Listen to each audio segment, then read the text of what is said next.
Welcome back to the Crochet Crowd. So it's my friends at yarnspirations.com. I'm your host, Mikey. Today is the weekend Speedy Crochet Throw. This is using 4 strands at one time with a really big hook, and this is a size P, Q, or 15 millimeter. What we want to do with this particular example, and you can only use 1 strand if you'd really like to, but the pattern has been designed to use 4 strands at the same time, pretending that it's 1. And what happens is that you're quadrupling the thickness of the yarns.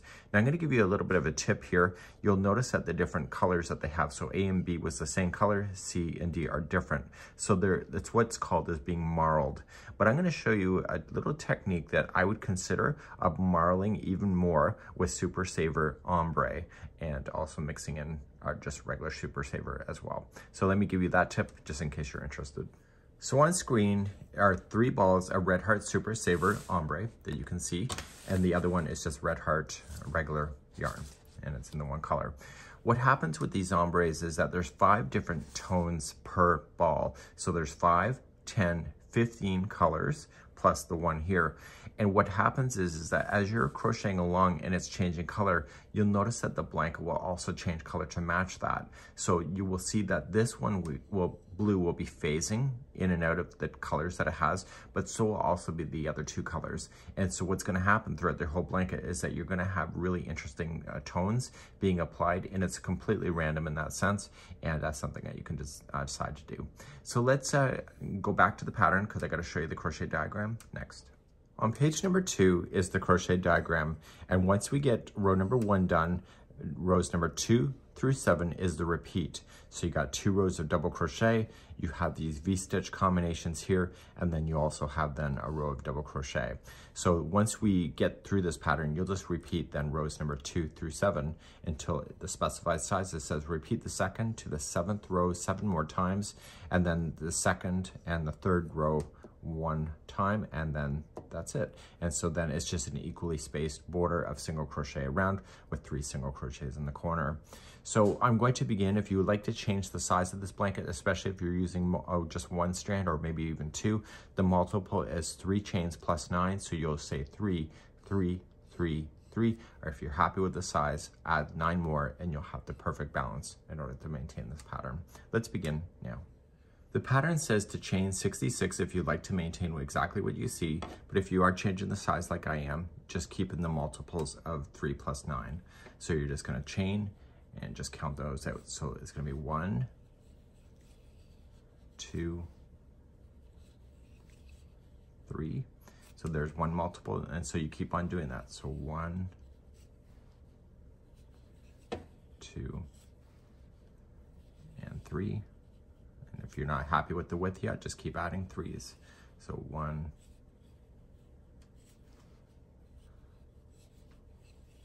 2, and 3. So if you're happy with the width, if you're customizing it, just add 9 more on your own. So let's do that. So 1, 2, 3, 4, 5, 6, 7, 8, and 9. So now I'll have the proper balance, and we can then start officially row number 1. So row number 1, we're going to go 4th chain from the hook, so you're going to count it back. So count this one 1, 2, 3, and then this one here is the 4th. That's where you're going to start. And so you're going to double crochet, so wrapping. Make sure that you only leave 1 set of strands at the bottom and there's 2 sets on the top when you're going in. It will make the world of difference on how it looks in the end. So you're going to yarn over, pull through, and then yarn over, pull through 2, and yarn over, pull through 2. My strands coming out of the yarn ball, because the balls are so new, is a little bit more, has more tension to it. So you see me struggling. It's not the hook or the yarn, it's just the new balls. So wrap and do the next one. So just move along, and you're going to continue then to double crochet yourself all across your chain.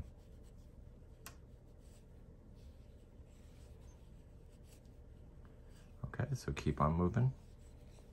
And you see how big this is in my hands, the stitch work. So you can see this is the kind of blanket you can really do in a weekend if you have time. Make sure that you are grabbing all the strands when you go through,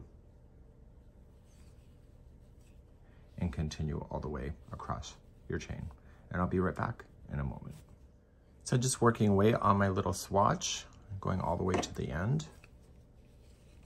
I find this size of hook is better over top of my lap than it is on a table, just so you know. So if I look like I'm struggling, I kind of am. And it's just because the hook is so exaggerated and etc. And that's my excuse, and I'm going to stick with it today. So once you get that done, you are then going to turn your work, and you're going to begin then row number 2. So row number 2, you are going to chain up a total of 3. So make sure you grab all the strands, 1 and 2 and 3. That counts as the first stitch that it's coming out of. So your next one is right here. And so you'll double crochet yourself then all the way across your row once again, like you had been across your chain. So now that you got more in your hand, it's a lot easier to use. And look how the colors that I chose are really kind of blending together really well. And the 3 of the 4 colors will start transitioning at some point of changing its tones. And so it changes the whole behavior of the blanket as far as color wise, which I think is going to be kind of fascinating. So let's continue this across for row number 2. So I'm coming all the way to the end. Don't forget the turning chain right here. People tend to miss that because it looks like it gets tucked in. So make sure you go into the top of the chain. Don't go right into the space itself. Go right into the chain work. When you go to complete an edge like this will always stand out a little bit. So if you think that it's wrong, it's not. It's just the way that the stitch work works on regular double crochet.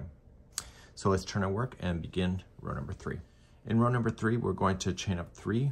So 1, 2, and 3, and then go into the next one. So this is the same one coming out of the first. So you're just going to double crochet yourself all the way across once again. So please do this, and I'll see you on the other side in a moment. And coming up near the end, and don't forget about that turning chain matters. Okay, so it looks like it blends in using new crocheters. Always miss it, so it's right here. So go right into the chain work itself, never to a full space. And that will complete row number 3. So let's turn our work, and we're going to begin number 4, and now that's that fun stitch that you see in the blanket that you notice most.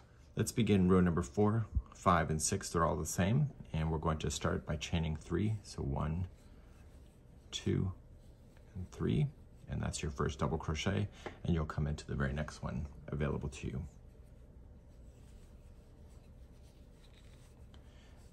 Okay, so your edging will always have 2 double crochets on each side, and then all that V stitches in the middle. So you're going to skip the next one and go right here, and you're going to double crochet.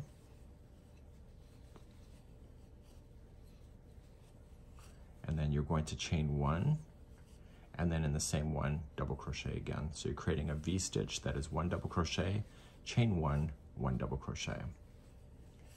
Once you have that done, you're going to skip the next 2, 1, 2, and go right here. And that will be the repeat going all the way across. So you'll do a double crochet first. Okay, chain 1, and double crochet again. And then to jump to the next one, how many do you gotta skip? It's 2, so 1, 2. And then do another V-stitch. And I want you to complete this going all the way across, and I'll meet you near the end where I'll show you how to finish, just to make sure that you understand that. So I'm technically putting in my last V-stitch here. You'll get close to the end eventually, 2, and your V is in. And so if it's your last V-stitch in, there should be a total of 3 stitches left. So 1, 2, and 3. Remember that turning chain is 1. So skip only 1 then, and double crochet into the next one after that.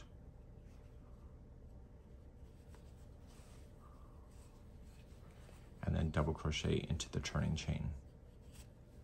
So remember, go right into chain work, do not go into a space. Okay. And then that was row number 4.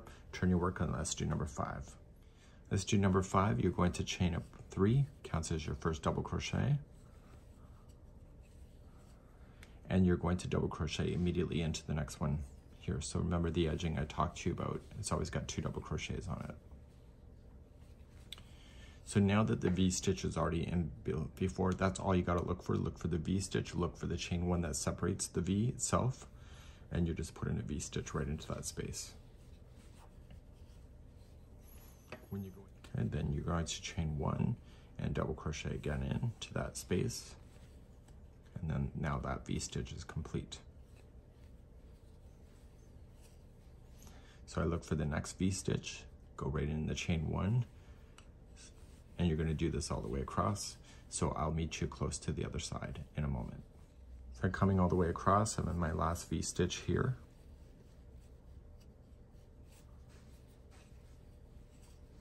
One of my balls has a bit of tension to it, so it's kind of fighting me to come into my hook. So just watch your tension on your balls. So once you get your last V-stitch in, you have your 2 finals. So you're going to go into the second last one before the edge. Just double crochet and then come into the turning chain, again into the top of the chain, not a space, okay? And now we're going to turn our work and do this. So row number 6 is identical to what you just did. So chain up 3, put your double crochet in the next one,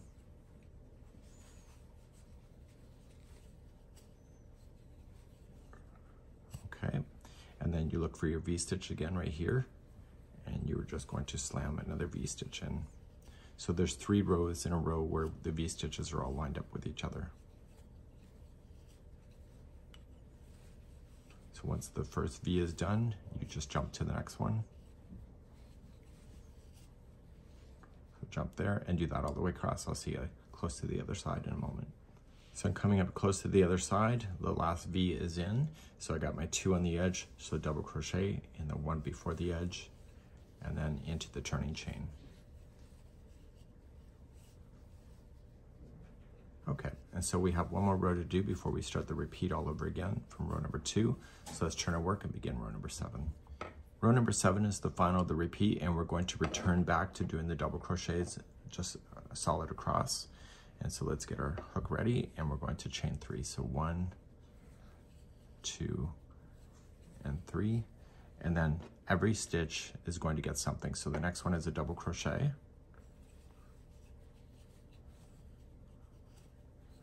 Okay, and then the next is the V-stitch. So you'll put it in the first side of the V, a double crochet. And then you're going to go into that chain 1 space where you normally would have put a V right there, put in a double crochet right into the space instead. And then on the other side of this V right here, you're going to place in another double crochet.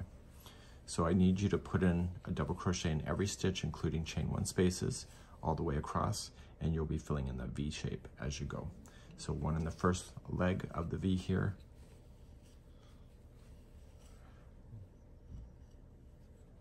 Okay, make sure you get all my strands. And next one is in the chain 1 space. I've gotten used to using this much yarn and hook in my hands. And then the next one here is in the top of the V.